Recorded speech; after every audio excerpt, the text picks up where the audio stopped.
I've been in real estate for, I guess I started in 2017. How I got here is I still was working at Service Master. It was, early 2017. And then one day I didn't really expect it. I guess I probably should have seen the writing on the wall because it seemed to happen to everybody that had been there for a while, but they, kind of was going through some restructuring, reorganization, whatever you want to call it. Well, my name was drawn that day. And so my position was, eliminated or whatever you want to call it. And I literally left the building that day and never looked back. And I'm not the kind of person who just sits around idly and feel sorry for myself or anything like that. So I knew leaving the building that day, I needed to have a plan.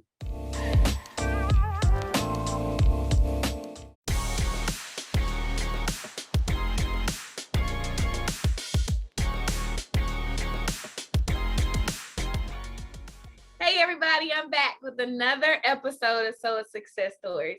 And today I am talking to my longtime friend, Jaime Ross. Jaime and I started working together, or I started there. She'd been there already as Service Master. And I started in 2007. And Jaime became one of my immediate friends and role models and mentors and all of that, because she was this girl that I'm like, oh my God, I had no idea how powerful she was until I saw how she was working. And we're going to get into the story a little bit, but we go way, way back, and Jaime really made my life at Service Master. She was one of a few people who really, really helped me while I was at Service Master and really made the experience amazing for me. But today, Jaime is a realtor at Caldwell Banker, Collins Murray, and she leads the Jaime Ross team. And I am not the least bit surprised that she has her own team and that she is a leader. So Jaime, tell us a little bit about yourself.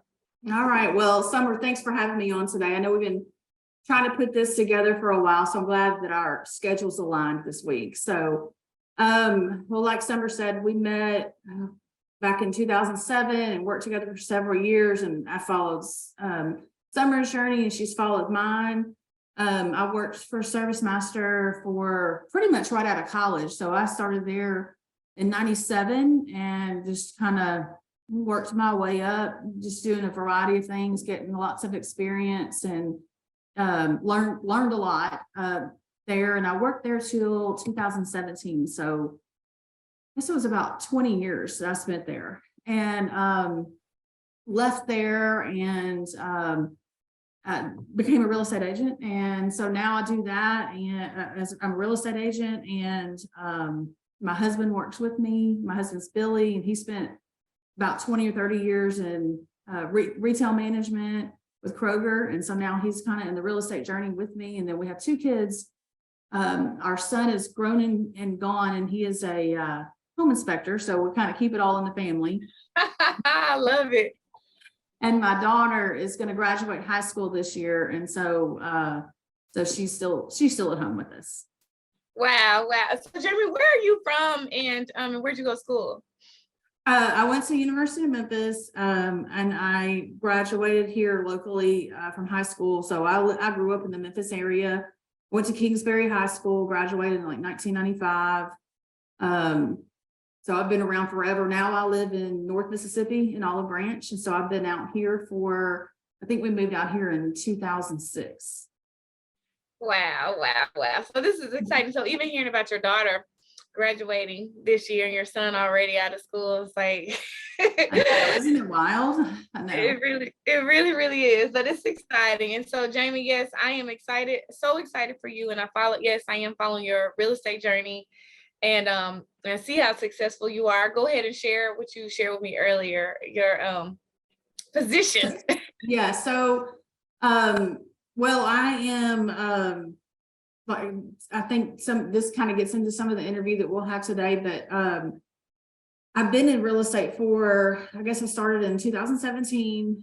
How I got here is I still was working at Service Master. It was, early 2017. And then one day I didn't really expect it.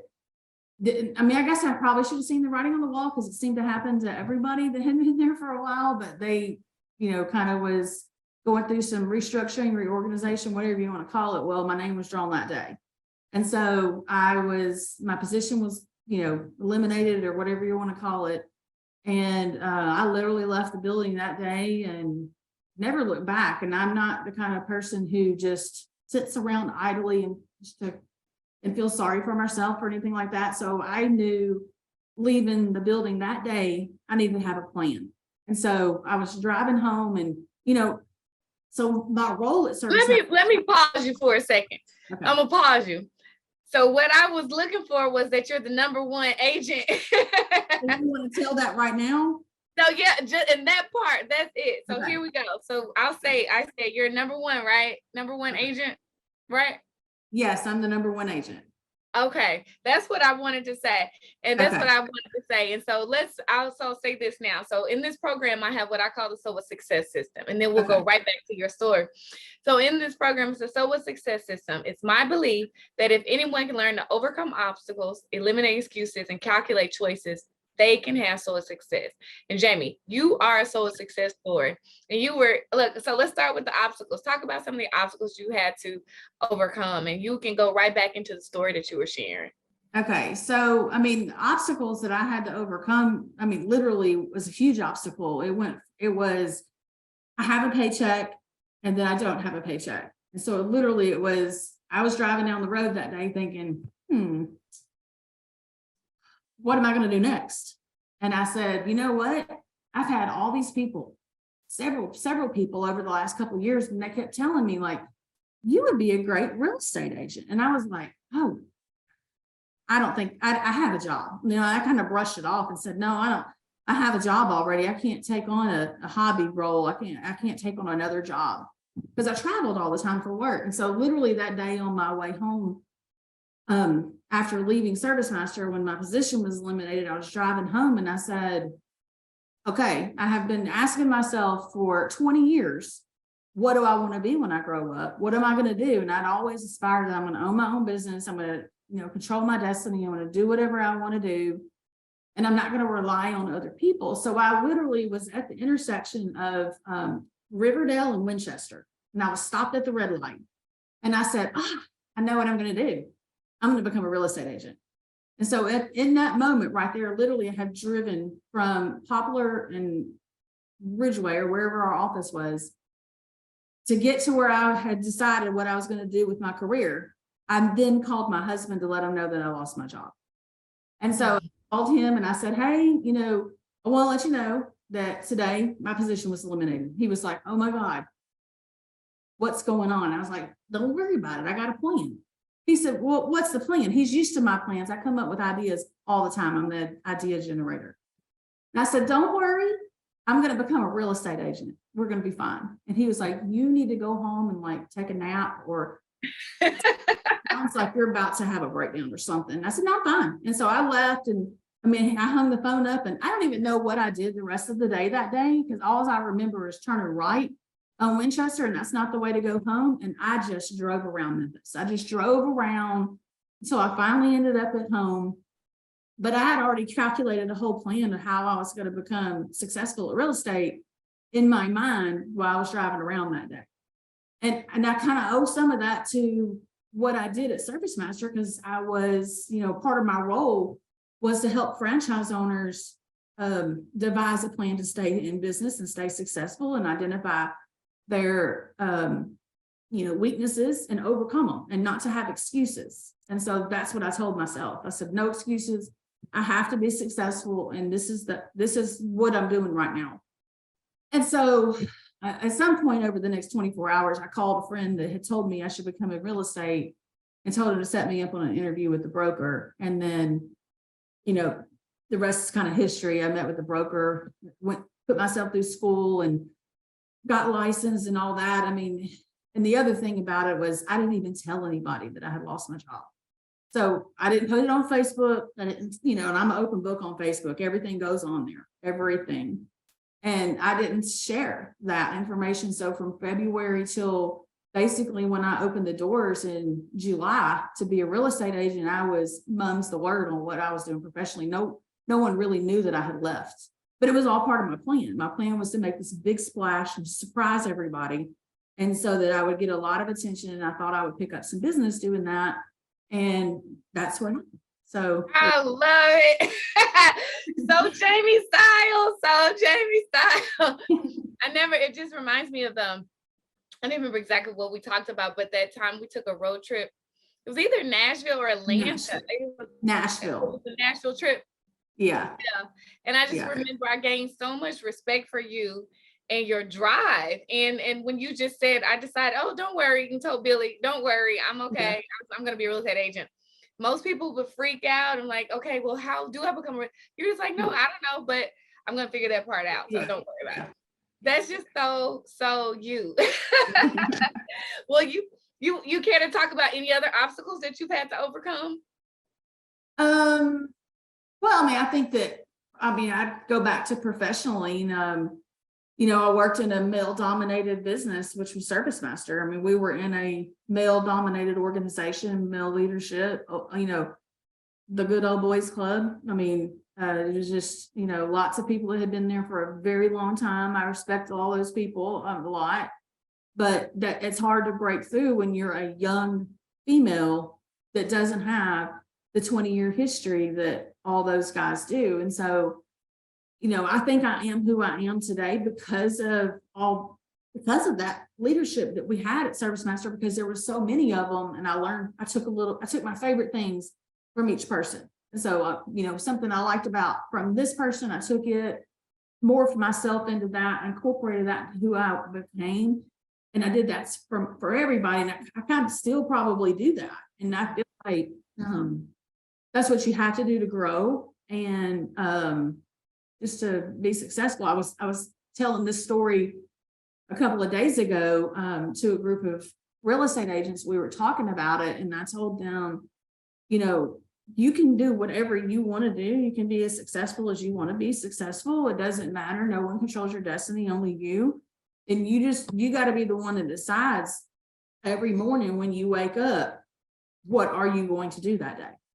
And so I used to tell our franchise owners when I would meet with them, like if they had shortcomings in sales, or they had shortcomings in finance or operations or hiring, recruiting, managing, leading, whatever it was, I said, you know what it takes to be successful in the area that you lack.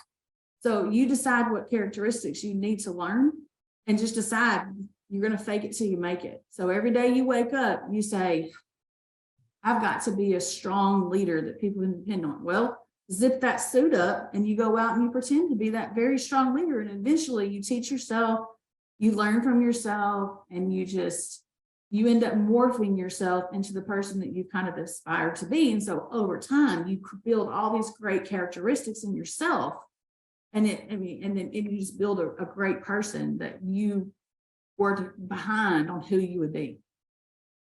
I love it, Jamie. I love it. And I love that because I've been following your journey, of course, and seeing you as a real estate agent. It seems so natural for you. As soon as you did it just seems so natural for you, and like you really, really found your place. So I love, well, actually, even Service Master seems so natural and easy for you. Yeah. But this is awesome, and I love it. You spoke earlier about excuses. The second part of the SOA success system is eliminating excuses. Mm-hmm. So you spoke a little bit about excuses before. Talk some more about some excuses you had to eliminate, or maybe some excuses that you made that you're like, okay, I got to get rid of these. Yeah, honestly, I think I still eliminate excuses every single day. We're human. We come up with excuses. We do excuses for hard things that we don't want to do. They're for the things that we have to do to accomplish what we want to do. But it takes hard work to get to the end. And I fall victim to it every day. Sometimes I wake up and just say, oh, I know what I'm supposed to do today in order to achieve this, but I don't want to do it today. And so I find other things to do. So, I can tell you, one excuse that I would probably classify as an excuse is like when I first started real estate, it was get off the computer. If I get started on a laptop, I'm going to find myself in a very deep rabbit hole doing all kinds of things that don't really matter. And I'll waste a whole day on doing it. And so I learned right away in the very beginning I had hired an admin like 6 months into business, and I really didn't have the business to support it. But I said, I need to do that because that person can sit on the computer and I can go out and do real estate work. And so that I'm not sitting myself into this rabbit hole. And so that's one thing that I did was I sacrificed, money in return for letting me go out and do the things that I knew I needed to do versus doing the things that I was comfortable with. Yep. A lot more comfortable to sit on the computer and create cute graphics and go on Facebook and stuff, but it's a lot more uncomfortable to go to networking meetings and to call people that don't necessarily expect your call. Hard to, walk up and talk to people that you don't know, and, hard to go on presentation after presentation after presentation and all that kind of stuff. So it's all the things that you don't want to do. And so I feel like those are the things that you can easily make excuses. I love it. I love it. And I, as a business owner myself, I respect that so much that you said, I just got to bite this bullet and hire an admin, because it took me a lot longer to do that. And our businesses are completely different, but it's equal. It's for everybody who's self-employed or have their own businesses to hire the help, even before you can afford it. Yes. Even before you can afford it. So I respect you so much for jumping right in and doing that. And I love what you said too. So anybody can apply what you said to their lives, though. It's so much easier to do the comfortable thing. Yeah. That doesn't really take you further, right? Exactly. that keeps you from doing what you need to do to get further. So in your instance, to sell your houses, for me, it's to get speaking engagements.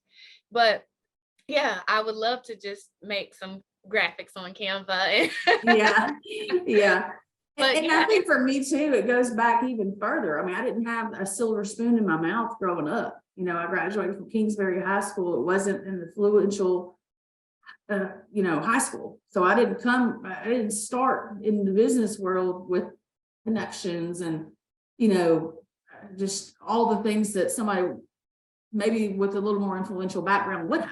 And so I clawed and scratched my way to the top and learned as much as I could for self-serving reasons, because I knew I was going to need it. And that was how I cut my teeth in business. And then it's helping me personally now running my own business. And so, I look at a lot of these, younger youth today, and which I'm sure is a big part of your audience, that may not have this like amazing background that says, they questioning what the heck are they going to do when they get out of high school. You can do anything you want.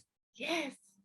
I mean, I didn't even graduate from a 4-year college. I got to my last semester and could not pass calculus like 3 times. And so I said, I just don't, I mean, I'm not going to finish it, because I have an accounting degree, but I didn't finish my business degree.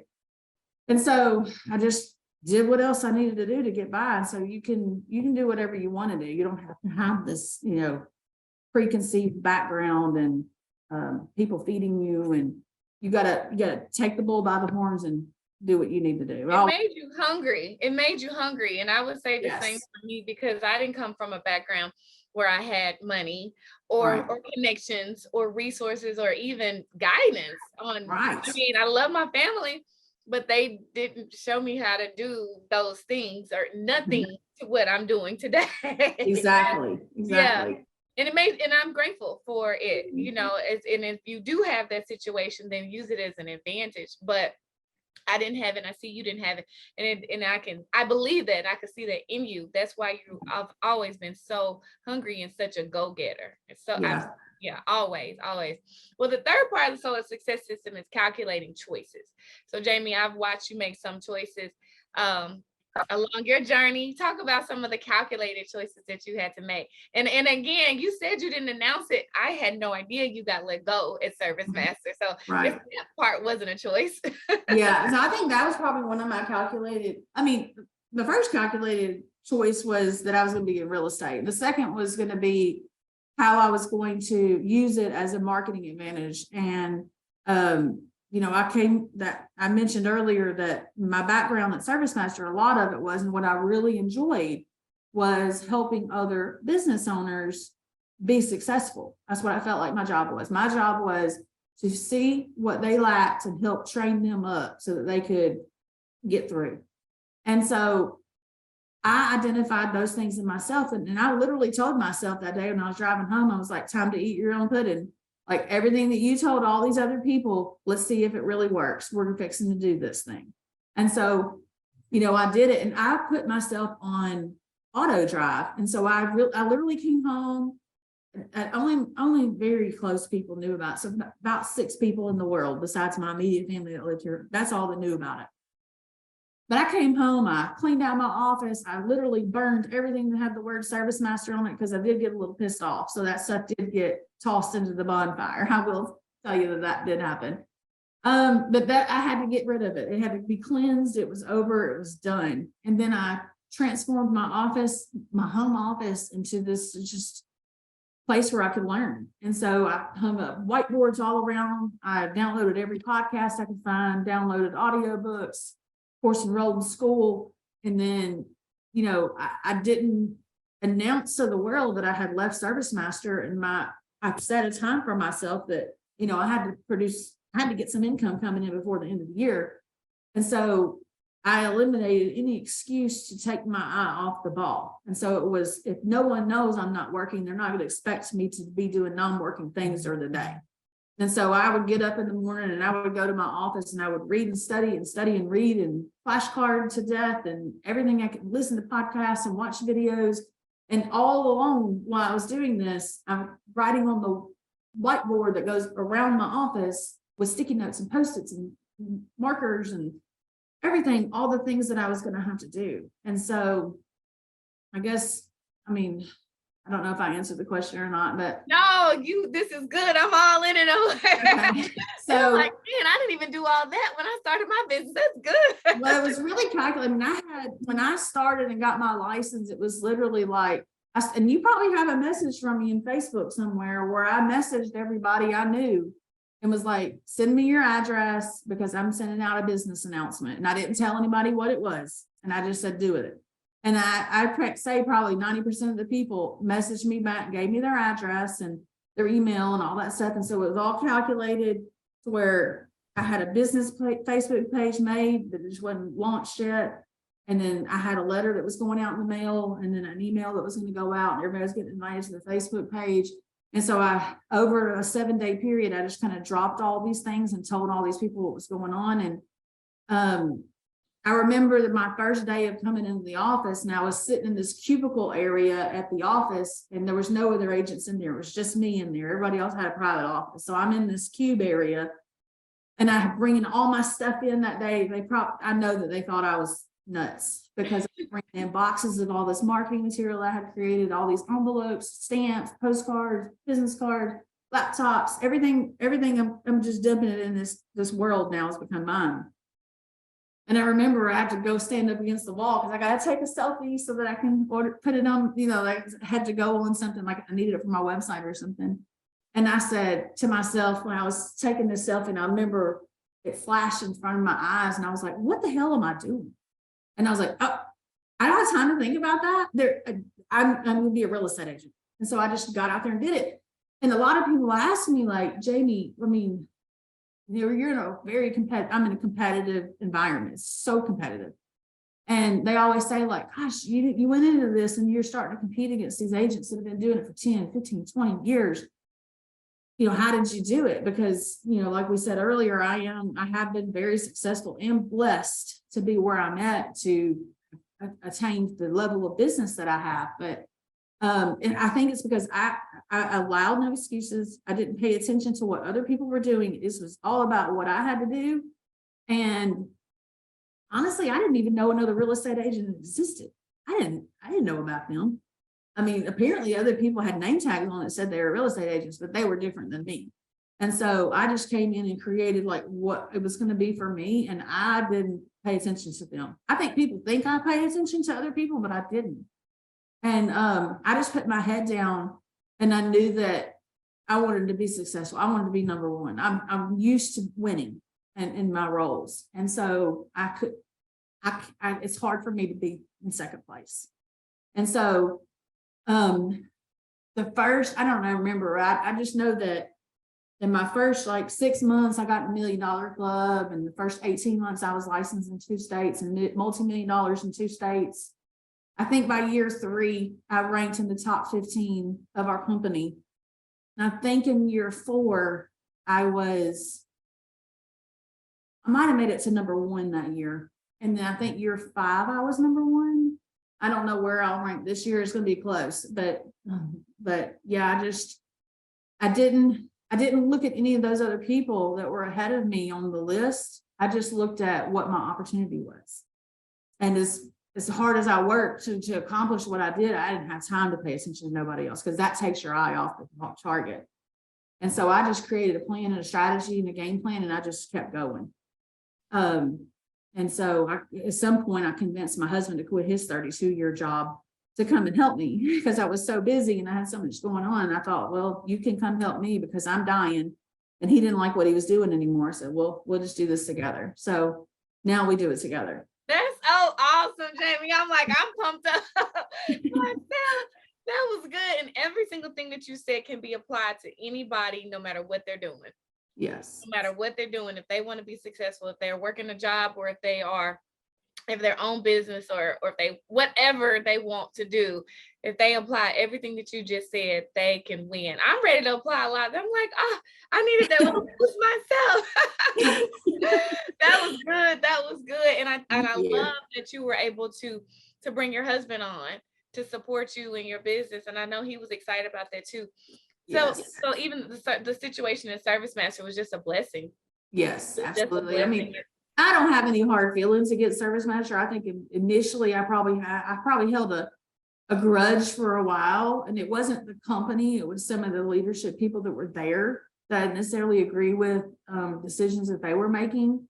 But I got a lot out of Service Master. I mean, I wouldn't, if I would have started as a real estate agent, 20 years prior, before I ever worked at Service Master, I wouldn't be what I am today. I know that because I learned how to scrap and claw and fight to get to the top. And, another thing that people always ask me about, I guess some people have the mindset of they set a goal and then they achieve the goal and then they're like, got the goal, and then they rest. And for me, it's like set a goal, achieve the goal, modify the goal, keep modifying it.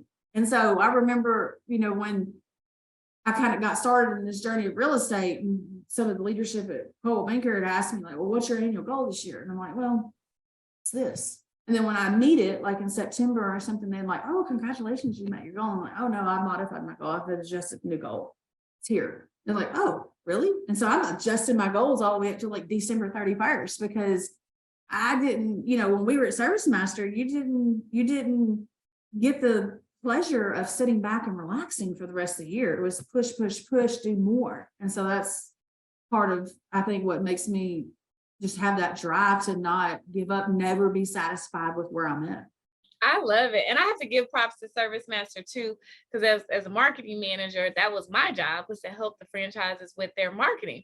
Yes. And so I was able to learn a lot then that I apply to my business myself today. And I did in my career when I was at FedEx, and I do especially now in my own business. So yes, everything happens for a reason.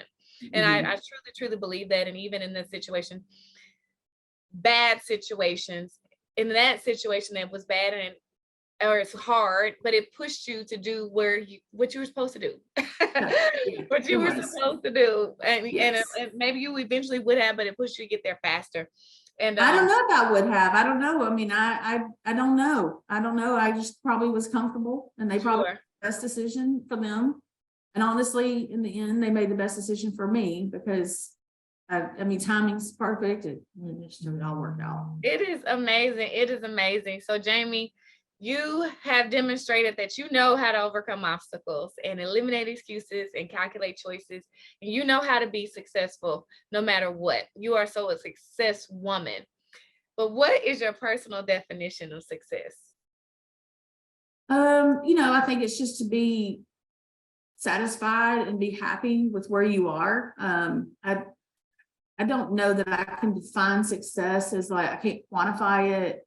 I can't put a target on it. I can just say, am I at peace at where I'm at? And if I'm not, then I need to keep working on it. And so I think that, to me, that success is just comfort of being happy with who you are. And if not, then you have work to do to change it. And it doesn't have to be like you're unhappy with yourself. It just has to be, am I happy with how things are going right now? And if not, then I'm going to keep moving in the direction I need to. And if I am, then I'm still going to keep moving in the direction I need to, because you can't be complacent in anything. Personally, business, family, nothing. It always has to do, you always have to put in the work. I love it. I love it. One last question. So you dropped a lot of nuggets, a whole lot of inspiration, a whole lot of motivation already. But what's one piece of advice you would leave with someone watching this who wants to be successful, but they find themselves with challenges?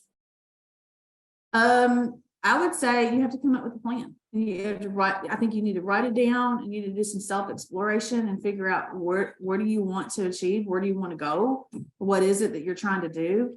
And identify what that is, write it down, and then figure out what are the obstacles to get to that success. And then with no regrets and with no excuses, you check them off one at a time. And be happy about it. Like, you got to have self-confidence, and you got to be, and if you don't have self-confidence, start small. Find something that you can celebrate every single day. Like, oh, I woke up today and I put a smile on my face and I said I was going to do this, and heck yeah, I got it done. And so now I'm going to move on to number 2. It might take you 3 weeks to get number 2 done, but you keep working at it and you never give up. And so I think it's just having that target that is going to get you to the end. Jaime, I think everybody watching this can probably clearly see why we became friends so fast when I was in Service Master. You are amazing, amazing, amazing. And I'm so Thank proud you. of you. I'm so happy for you. And we got to get together soon for lunch. Yes, absolutely. We got to. Thank you so much, Jaime. Love you. Welcome. Love you. See you later.